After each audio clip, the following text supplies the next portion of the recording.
On se retrouve aujourd'hui de nouveau sur Hack the Box pour un challenge qui s'appelle Questionnaire, qui est un challenge dans la catégorie Pawn, donc du Binex, du Binary Exploitation. Et concrètement, on nous donne des fichiers à télécharger, que j'ai déjà téléchargé, préparé, et on nous donne aussi une adresse IP avec un port qui change hein, à chaque fois que vous relancez cette machine. Et du coup, pourquoi on a ça? On avait déjà vu ce cas-là dans une précédente vidéo il y a quelques temps. En gros, on va devoir répondre à des questions en se connectant avec Netcat sur l'adresse qui nous est donnée. Donc d'ailleurs, je m'empressais de la copier. Et on va pouvoir analyser du coup notre fichier, les fichiers qu'on a, parce qu'on a deux fichiers concrètement qui nous sont donnés, et on va pouvoir voir un petit peu tout ça et répondre à différentes questions sur ce binaire. Du coup, on se retrouve sur ma machine. Vous voyez qu'ici, j'ai téléchargé ce qu'on m'a donné. Donc, il y a deux fichiers à l'intérieur d'un fichier zip que j'ai supprimé. Mais en gros, on a l'exécutable et on a le code. Donc, si on fait, je sais pas, cat.test.c, donc qui est le fichier source, on a du code. On va pas trop l'examiner là tout de suite dans l'immédiat parce que ça ne va pas nous servir. On va le voir plutôt dans le questionnaire. Et on peut s'amuser aussi à lancer carrément l'exécutable test. Et là, on nous demande en fait, on nous dit enter payload here. Bon, bah, je vais mettre n'importe quoi, hein, je vais mettre payload. C'est pas ça qu'il faut mettre, hein, mais en gros, ça nous donne rien, ça nous fait rien pour le moment. Parce qu'on va justement explorer un petit peu tout ça. Ici, sur cet autre onglet, puisque je vais naviguer surtout sur ces deux-là, le troisième ici étant juste la connexion pour OpenVPN pour Hackthebox, pour que ça marche concrètement, eh bien, on va utiliser Netcat et il y a pas mal de choses qui apparaissent. Euh, En gros, ici, il faut bien se rendre compte qu'on est sur un challenge en mode easy, hein, déjà premièrement. Donc c'est vraiment une introduction à tout ce qui est pawn et binary exploitation. Ça demande quand même quelques petites connaissances, mais justement, dans ce challenge, ce qui est intéressant, c'est qu'on nous donne quand même pas mal d'informations. Et je me suis dit que c'était une vidéo intéressante à faire sur le sujet, parce que justement, ça nous introduit un peu à tout ce qui est l'exploitation de binaire qu'on va faire normalement, que j'ai prévu de faire plus ou moins pas mal de petits challenges comme ça en vidéo, que ce soit sur Hack the Box ou ailleurs. Donc du coup, on nous explique que concrètement, quand on compile un code en C sur Linux, ça nous donne déjà un fichier ELF. Et ensuite, on nous explique qu'il peut être stripped ou not stripped. Donc, il nous explique un petit peu plus bas de quoi il s'agit. C'est s'il y a les symboles pour tout ce qui est débugage, et not stripped, bah, justement, s'il n'y a pas les symboles, etc. Ou l'inverse plutôt d'ailleurs, peu importe. On nous parle ensuite aussi bon, bah, de dynamic linking, static linking, des différentes protections, en gros qu'on a, Canary, NX, Pi, etc., RE, RELRO et autres, et de comment on peut avoir ces informations. Et c'est une commande qu'on connaît déjà, nous, dans nos challenges de reverse engineering, qui est l'utilisation de la commande file. Et justement, la première question, c'est Is this a 32-bit or 64-bit ELF? Bah, ça, comment on peut le vérifier? Eh bien, tout simplement, on va faire file, test, donc notre exécutable, et on a quoi comme information? On a pas mal d'informations, mais déjà la première, c'est bien un ELF, donc c'est bien un fichier qu'on peut lancer sur Linux. Bon, on le savait, on vient de le lancer, donc ça, il n'y a pas de souci. Mais surtout, c'est bien du 64 bits. Donc déjà, on va pouvoir répondre 64 bits, alors je crois qu'ils veulent dans ce format-là. Voilà, parfait. Ensuite, deuxième question, c'est What's the linking of the binary? Bah, en fait, là, pareil, c'est une information qu'on a aussi directement à partir de la commande file et du nom de notre exécutable. Donc ça aussi, on l'a déjà vu dans d'autres vidéos de reverse, pas forcément d'exploitation, mais dans du reverse. Et on nous dit bien que bah, c'est dynamically linked. Donc vous m'excuserez pour ma prononciation, mais en gros, c'est dynamique. Ok, parfait. Maintenant, encore une fois, troisième question, on a déjà ça dans File, c'est s'il y a les symboles ou pas qui nous permettent de débugger notre programme. Et effectivement, c'est not stripped. Donc du coup, on peut lui préciser, hop, Et parfait, encore une fois, on a bien réussi. Maintenant, pour la protection. Alors pour la protection, c'est un petit peu plus compliqué à vérifier et potentiellement sur votre, votre système Linux que vous utilisez. Alors je ne sais pas si directement sur les outils de Hack the Box, vous savez, quand vous lancez depuis leur site, ils ont un Parrot OS aussi. Je ne sais pas si c'est déjà installé ou pas, mais il va falloir utiliser un outil, en tout cas pour vous simplifier la vie, qui va vous aider à détecter cette information-là. Alors parfois on peut l'avoir aussi avec File et en gros ils nous l'expliquent hein, ici, ils nous disent qu'on peut avoir pas mal d'informations avec File, mais qu'on va devoir aussi avoir des informations avec l'outil CheckSec. L'outil CheckSec par défaut n'est pas présent, donc il va falloir l'installer. Vous pouvez le retrouver sur GitHub et CheckSec hein, c'est pour Check Security. Donc moi je l'ai déjà installé il y a quelques temps. Donc simplement vous tapez, une fois qu'il est installé, vous faites sudo, vous pouvez faire sudo apt install checksec, ça fonctionnera normalement. Donc si jamais vous avez à le faire, je crois que bon moi c'est déjà mais c'est install checksec, vous voyez, bah, vous allez refaire ça. Bon, moi c'est déjà, j'ai déjà la dernière version, donc pas besoin. Mais si jamais vous avez besoin de l'installer, parce que je sais pas non plus sur Kali si c'est par défaut, je sais pas. En tout cas, moi je sais que c'était pas par défaut que j'ai dû l'installer à un moment donné. Et ben du coup, une fois qu'il est installé, vous tapez checksec, deux tirets, file égale. Et là, bah, nous, notre fichier exécutable, on est déjà dans le directory en question, donc on n'a pas besoin de lui donner un certain chemin, on va juste lui dire bah, que c'est le fichier qui s'appelle test. Et donc si on fait ça, eh bien, vous voyez qu'il est en train de vérifier en gros tous les types de protection qui existent, qui sont décrites un petit peu euh, brièvement, on va dire, dans l'introduction du challenge. Donc qu'est-ce que c'est que le Canary, qu'est-ce que c'est qu'Anix, qu'est-ce que c'est Pi, Railroad, etc. Donc en gros, il vous explique un petit peu les choses, mais surtout, nous, ce qui nous intéresse, bah, pour répondre à la question, c'est de savoir que effectivement, il y a une protection, puisque c'était ça la question, quelle protection est mise en place? Et la seule qui est mise en place, eh ben, c'est NX. Donc, on va lui préciser NX. Ok, parfait. Alors là, il y a beaucoup de choses qui sont apparues d'un coup. En gros, là, qu'est-ce qui vient d'apparaître? C'est justement notre code, notre fichier source en .c. Puisqu'il nous réexplique qu'en gros, bah, on avait accès à ces deux choses-là. Bon, normalement, si vous avez répondu aux questions précédentes, vous êtes un peu obligé d'avoir au moins ouvert le zip. Mais ensuite, il y a un commentaire sur l'intégralité du code. Donc, même si vous ne connaissez pas le C, bah, vous pouvez lire le code au fur et à mesure. Nous, on va le faire de notre côté. Mais en gros, effectivement, on va le faire ici plutôt. Cattest.c. Hop. Donc, qu'est-ce qu'on a ici? En gros, ici, on a les librairies stdio.h, stdlib.h. Donc, ça nous permet d'utiliser potentiellement des fonctions qui sont liées à cette librairie, comme printf, fget, malloc, des choses comme ça. Bon, là, c'est pas le cas, mais de certaines fonctions que j'ai nommées, mais c'est pas grave.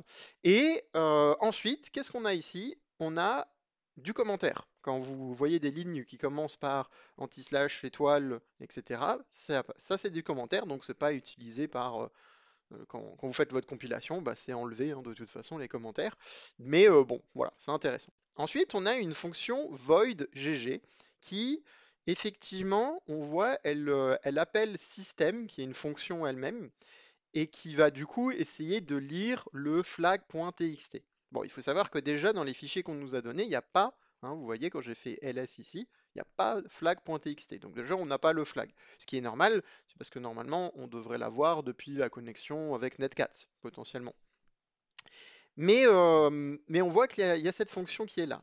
Ensuite, on voit une deuxième fonction qui s'appelle vuln, et à l'intérieur, il se passe plusieurs choses. Ici, on a ce qu'on appelle en fait un arrêt, pardon, de chars. Donc les chars, c'est les lettres, hein, si vous ne connaissez pas du tout le C, c'est des lettres. Et en fait, on lui précise, donc en fait, c'est une déclaration d'une liste, d'un tableau plutôt, c'est le terme le plus approprié.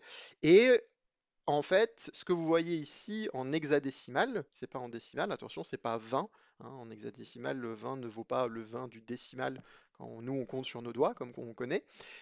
Mais en gros, ça lui permet de lui donner la taille, une taille en tout cas à avoir, et il l'initialise en gros avec les caractères 0. Donc ça veut dire que là, en gros, on a un tableau qui fait une certaine taille, 20 en hexadécimal, et qui est rempli uniquement, enfin qui est vide en fait, concrètement, on peut le dire, qui est vide. Ensuite, qu'est-ce qu'il fait?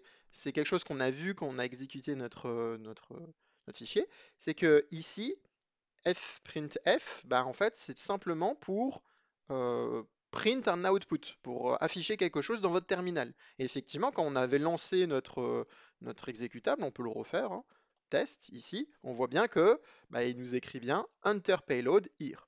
Et en fait, qu'est-ce qu'il attend? Il attend un retour utilisateur. Et comment il a ce retour utilisateur? C'est grâce à la fonction fget. Cette fonction fget, il y a une particularité sur laquelle on va revenir un petit peu plus tard, c'est que ici, vous voyez, c'est pas le même chiffre qu'à l'intérieur de ici. Donc c'est-à-dire que même si vous savez pas à combien ça correspond en hexadécimal, ça on le verra un peu après, même si on s'en fiche honnêtement, on voit bien que ici, en gros, lui, il peut prendre beaucoup plus de caractères que ce que le buffer peut prendre.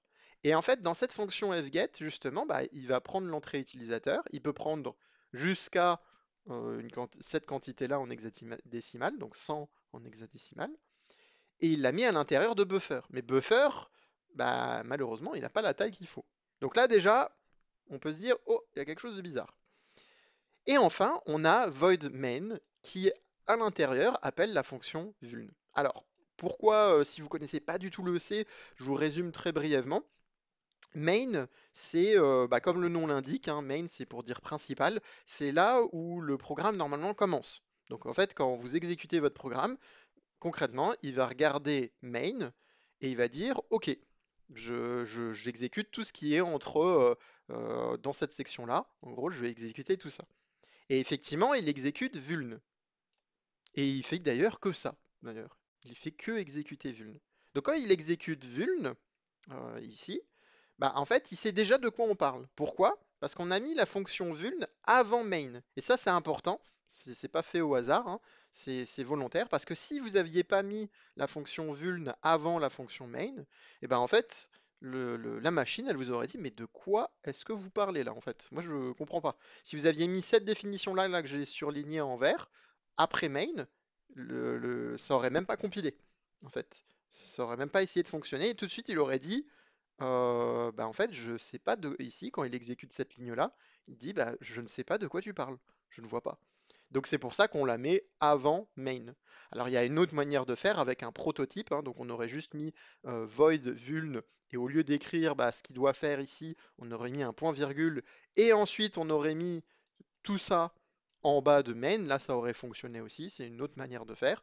Ou alors potentiellement dans un fichier header files, donc les header files, hein, c'est nos librairies comme ça.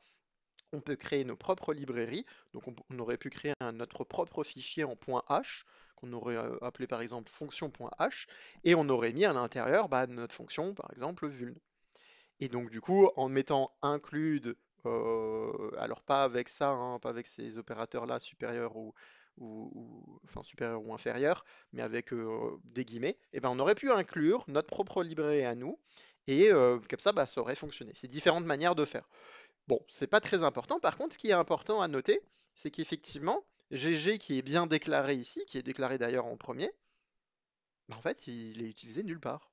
Parce que notre programme, concrètement, comme je vous ai dit, il va regarder main, il va dire OK, bon j'ai main, il va dire OK, je dois exécuter vuln. Ça tombe bien, juste avant, on m'a dit ce que c'était vuln, donc je peux le faire. Et une fois qu'il a fait vuln, il s'arrête. Il n'y a pas de suite. Donc GG qui est censé nous lire normalement le résultat, le flag qu'on cherche pour résoudre ce challenge, il est jamais appelé. Donc il sert pas à grand chose. Mais on va revenir là-dessus. Je vais juste quitter ça parce que comme ça, voilà. Et on va revenir à nos questions. Donc c'est un peu tout ce que je vous ai expliqué là en français. C'est plus ou moins ce qui est expliqué dans le texte, même s'il y a des choses, pourquoi, dans quel ordre est mis vuln, etc. C'est pas expliqué, mais ça c'est une autre histoire. Donc maintenant, la question c'est what is the name of the custom function that gets called inside main? Donc quelle est la fonction qui est appelée à l'intérieur de main? Ça, je vous l'ai dit à l'instant, c'est vuln, et c'est d'ailleurs que vuln. Donc on va lui préciser, on va lui dire vuln, et on lui met bien les parenthèses, et voilà. Maintenant, on nous demande quelle est la taille du buffer, en hexadécimal ou en décimal. Alors nous, on va rester en hexadécimal puisqu'on nous le donne en hexadécimal, mais encore une fois, effectivement, hein, pour rappel, l'hexadécimal, c'est pas comme le, comment dire, le décimal de base quand vous comptez 1, 2, 3, 4, etc. Donc 0x20, ça ne fait pas 20. Parce qu'en fait, quand vous arrivez à 10, vous êtes déjà à 16. Donc du coup, bah, il faut multiplier par 2, si vous voulez en tout cas avoir la valeur en décimale. Donc ça fait 32, hein, de base.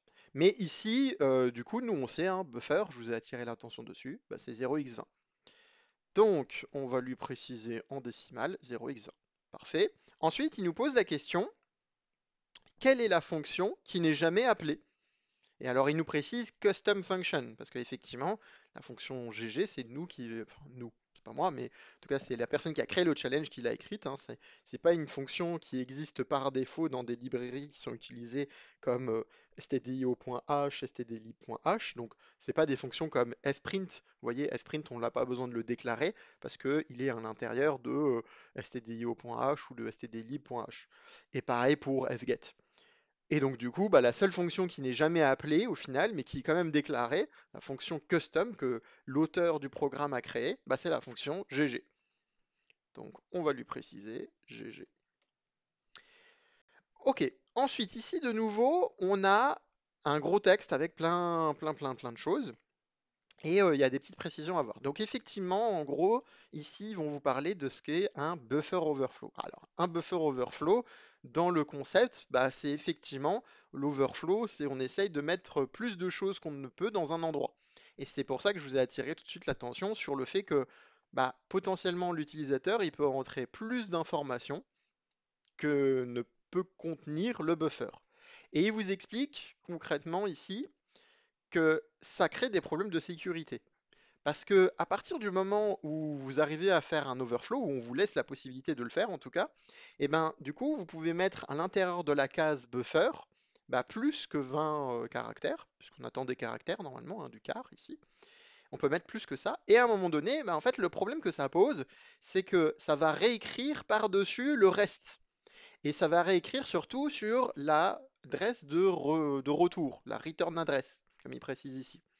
Et quand ça arrive, eh ben ça permet, si vous voulez, de faire plein de bêtises et surtout bah, d'accéder potentiellement à la fonction GG avec l'appel vers le système et donc du coup d'avoir le flag. Alors imaginez-vous que là, dans notre cas, c'est juste de lire un fichier texte, mais potentiellement bah, sur des logiciels, des vrais logiciels dans la vraie vie, un buffer overflow comme ça pourrait vous donner accès carrément à la machine et à être root de la machine, donc à être administrateur de la machine. Donc il y a plein d'exploits comme ça qui existent sur des versions de logiciels ou de choses comme ça. Vous pouvez regarder sur exploitdb, ben vous verrez qu'il y a plein de choses comme ça qui fonctionnent parce que en fait il y a du code pas sécure qui existe. C'est pour ça qu'il y a des gros débats sur le C de manière générale pour dire que c'est pas top et que Rust est beaucoup mieux parce que Rust est censé, je dis bien censé, être plus sécurisé. En tout cas parce que ça a été réfléchi de cette manière-là. Alors que le C, quand il a été créé il y a bah, longtemps maintenant, dans les années 70 et quelques, et ben du coup, on réfléchissait pas trop à ce genre de problème.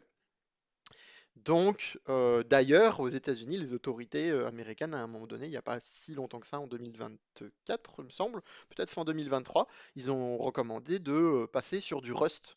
Mais entre-temps, en 2024, on s'est rendu compte qu'il y a quand même pas mal de fonctions de type unsafe qui existent dans Rust et qui sont beaucoup utilisées.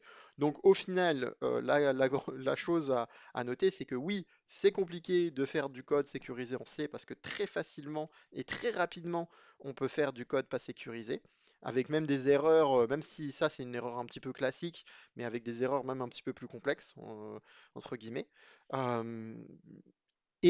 Euh, du coup, le problème n'est quand même pas résolu par d'autres langages de programmation parce que, en fait, le problème numéro un, c'est la personne qui écrit potentiellement le code et l'environnement dans lequel elle l'écrit.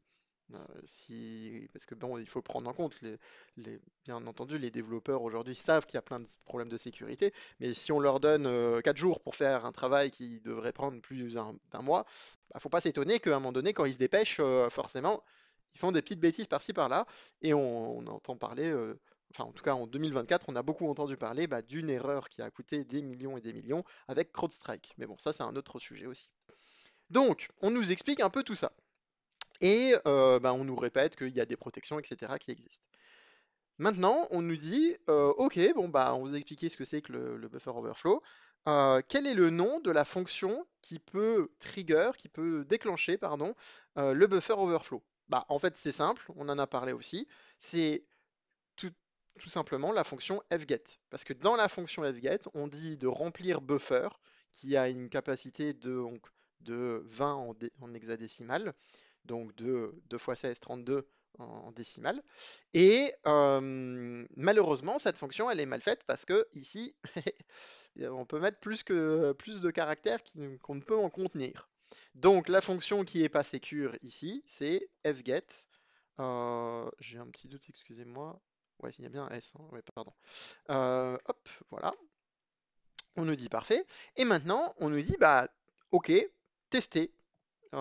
Tester avec de rentrer plus d'input qu'on ne peut en garder et voir à partir de quel moment eh ben, ça crée un segmentation fault, donc un problème de mémoire, et que le programme ne fonctionne pas.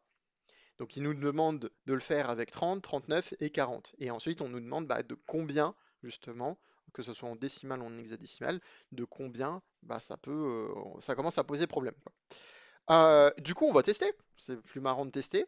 Je vais juste faire une petite manip. En gros, ici, en utilisant Python 3, je vais juste me simplifier la vie. Alors, très souvent, vous verrez que on utilise la lettre A majuscule pour les entrées utilisateurs pour essayer de faire cracher le, le- le programme. Et en fait, on essaye souvent bah, de déterminer combien de caractères on a besoin, ce qui est un petit peu compliqué. Bon, là, la tâche est un peu plus simple parce qu'on nous donne justement, en gros, trois choses à tester. On nous demande pardon, d'essayer avec 30 fois la lettre A, 39 fois la lettre A et 40 fois la lettre A.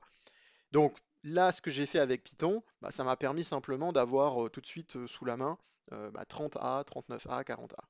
Et donc du coup, je vais lancer mon programme test et je vais lui mettre le premier payload. Donc je vais essayer de rentrer à l'intérieur de ma case buffer 30 fois la lettre A majuscule.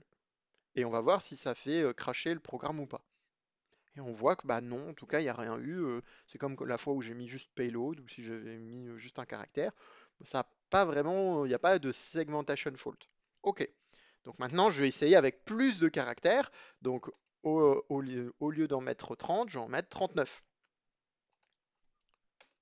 Ah, là déjà, il y a un comportement anormal. Parce que normalement, nous, on sait que en fait, on sait que quand on a regardé notre code en C, que normalement la fonction fget et vuln de base, elle est appelée qu'une seule fois. Et là, on me demande déjà de re-rentrer quand même autre chose. Pourquoi? Bah parce qu'en fait, on a réussi à dépasser effectivement les limites qui nous sont autorisées.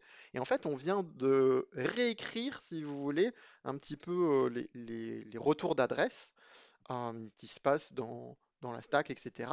Et du coup, bah là, en fait, il est en train de relancer la fonction vuln, alors qu'il ne devrait pas. Donc déjà, on sait qu'on n'est pas très loin, effectivement, des problèmes, quoi. Donc je vais mettre 40 là tout de suite. Donc j'ai mis juste une lettre A majuscule en plus. Et là, effectivement, ça nous fait bien un segmentation fault. Si je relance un test et que je fais tout de suite avec les 40, effectivement, de nouveau, segmentation fault. Donc, on peut répondre à ça. En fait, c'est à partir de 40 lettres A majuscules que ça bloque. Ok, alors maintenant, ici, on nous demande en gros de savoir où est l'adresse de la fonction GG et de la retrouver en hexadécimal. Alors, euh, ici, potentiellement, il faut savoir que eux, ils vous parlent à un moment donné ici de Jeff. Donc nous, on va utiliser effectivement GDB. GDB, c'est le GNU Debugger. C'est un outil qui normalement est utilisé et conçu à la base pour débugger quand vous avez un programme et que ça marche pas et que vous comprenez pas d'où ça marche pas. On l'a vu aussi pas mal de fois globalement sur cette chaîne. Il y a même une vidéo dessus, d'ailleurs, si jamais vous voulez un petit peu plus de choses. C'est vraiment les bases des bases, le guide de survie pour débugger plutôt que pour l'utiliser en exploitation. Mais dans cette vidéo, à la toute fin, les peut-être deux trois dernières minutes, quelque chose comme ça, on parle rapidement de l'exploitation. Euh, moi, il faut savoir que là, actuellement, par exemple, je vais utiliser GDB, mais sans Jeff. Jeff, en fait, c'est quelque chose que vous pouvez ajouter en plus. C'est comme, plus ou moins, on va dire ça comme ça, je vous simplifie un peu la chose. Mais en gros, c'est quelque chose que vous pouvez ajouter à votre GDB. Moi, non, je l'ai pas, en tout cas là, dans l'immédiat. Mais c'est pas grave, parce qu'on peut le faire sans. En gros, donc GDB pour le lancer, on fait comme ça. On lance, oups, pardon, j'ai oublié un caractère. Donc on lance GDB avec test.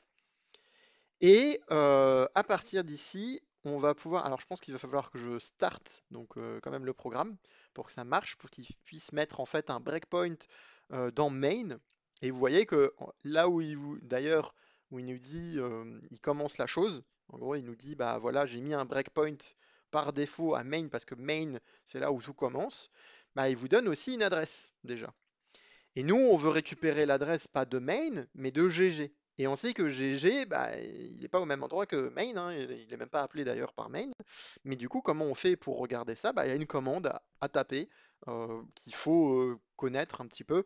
Souvent, vous verrez, il y a ça commence par info, et puis après on cherche d'autres choses. Là, on cherche quoi? On cherche l'adresse, et je cherche l'adresse de quoi? De la fonction GG. Et comme j'ai les symboles, comme j'ai accès aux symboles, les choses comme ça, bah là, ça va fonctionner.